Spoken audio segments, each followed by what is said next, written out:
diversos, até para vocês verem que realmente o assunto é controverso. E existem cientistas que defendem várias posições, tem até os céticos, né, que não acreditam em nada disso.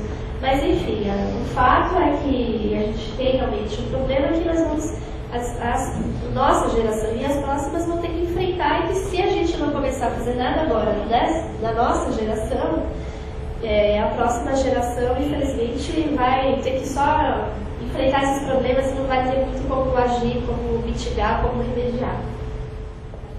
E aí os desafios, né? Nós consumimos muita energia, a base energética do planeta é fóssil, 85 milhões de barris de petróleo por ano, são dados anuais, 7 mil milhões de metros cúbicos de gás, 2 mil milhões de toneladas de carbono que são emitidas.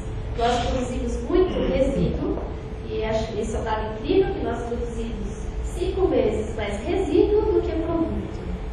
Né? Isso é um absurdo, a gente é uma máquina de lixo, né? Literalmente. E nós consumimos o dobro que a geração passada. Os nossos avós eram muito mais sustentáveis. Eu lembro quando eu era pequena, eu ainda ia na padaria com a garrafa de refrigerante de vidro trocar para comprar, você tinha que levar a garrafa vazia para comprar refrigerante novo. E hoje em dia a gente está na era da geração do descartável e do obsoleto, né? Porque você compra um computador hoje, ou um celular hoje, amanhã já tem um outro melhor, um outro mais moderno, com outros recursos. E essa indústria de produção de consumo, né, de consumo em massa, e eles realmente, os produtos são fabricados para a obsolência mesmo. Ou seja, para daqui a um ano ele já está obsoleto e você tem que trocar de produto. Isso é uma coisa que a gente precisa repensar. Nos últimos 30 anos, nós consumimos 33% dos recursos naturais do planeta. Gente, 30 anos é uma geração, né? 30 anos não é nada. Eu tenho 35, quer dizer, no espaço da minha, de quando eu nasci até agora, nós já consumimos 33%. E o setor da construção, infelizmente, consome metade desses recursos todos. Então, o que eu digo, não dá para a gente falar em desenvolvimento sustentável, uma agenda de sustentabilidade, sem pensar e sem trabalhar o setor da construção civil. E o setor da construção civil, eu digo, me refiro a toda a cadeia produtiva da construção civil. A população mundial também dobrou nos últimos 50 anos, e principalmente os grandes centros urbanos, né, que estão se proliferando. E aí é um problema realmente de oferta e de demanda, né, de procura. Então a Terra só oferece para a gente, nós só temos 11,4 bilhões de hectares de terra e espaço marinho produtivo.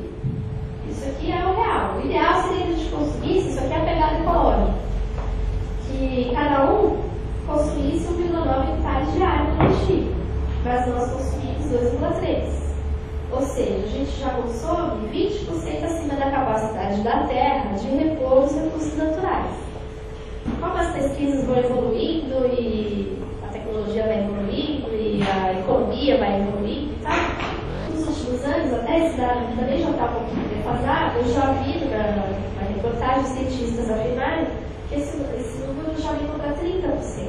A gente já está consumindo 30% acima da capacidade de reposição do planeta.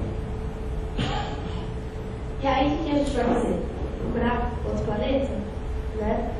Se crescer, significa usar mais coisas, seja melhor começar a procurar um novo planeta. E, de fato, né, os americanos já vão falar, já estão pesquisando vida em outros planetas, pesquisando várias coisas. Mas, a realidade, nós temos um planeta. E se a gente não cuida nem desse, imagina, vamos destruir outro.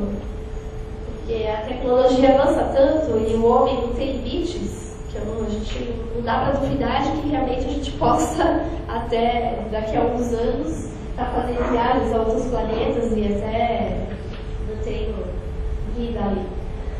Mas nós temos um planeta.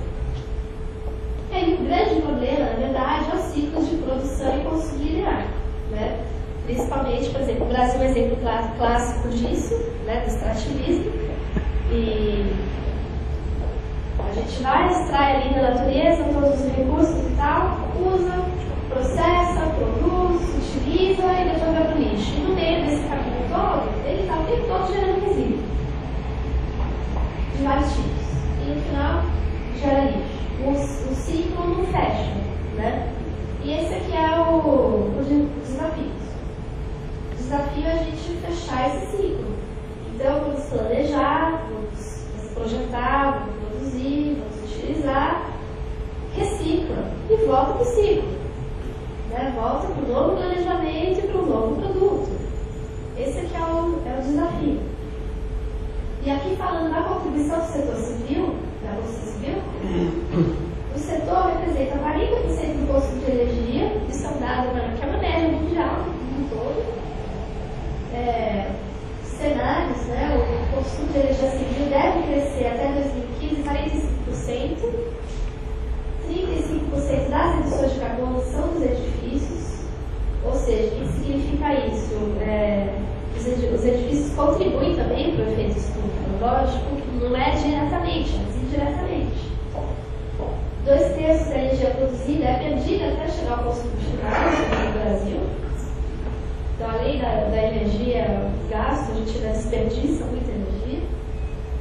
E de várias formas, é perdida até chegar até em projetos mal elaborados, projetos mal executados, que promovam esse desperdício de energia.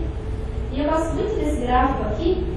Ele mostra aqui, em amarelinho, ele fala do consumo de energia final. Amarelinho é o setor de construção, os edifícios. Esse mais escuro, o transporte, o mais claro, a indústria. Então a gente vê aqui que em 2002, fazendo essa análise, o setor de construção ele estava consumindo mais ou menos a mesma coisa que de transporte e de indústria.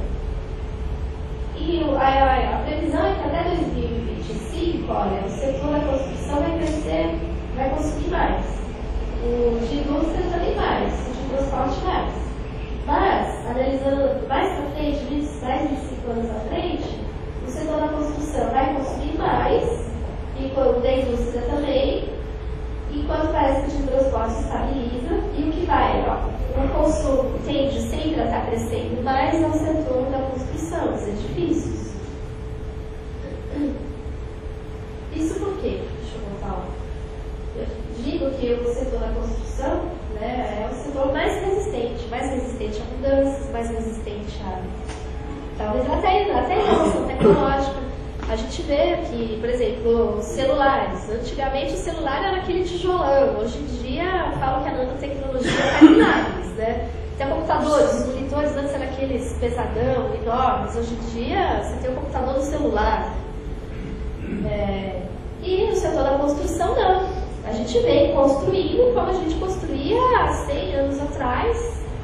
Antes a gente construísse como a gente construía 200 anos atrás, porque era mais ecológico, era mais sustentável. O setor da construção a gente diz que é muito deficiente, porque desperdiça muitos recursos. Tá? Tem dado 25% dos materiais utilizados são perdidos em desperdício de obra, em canteiro de obra.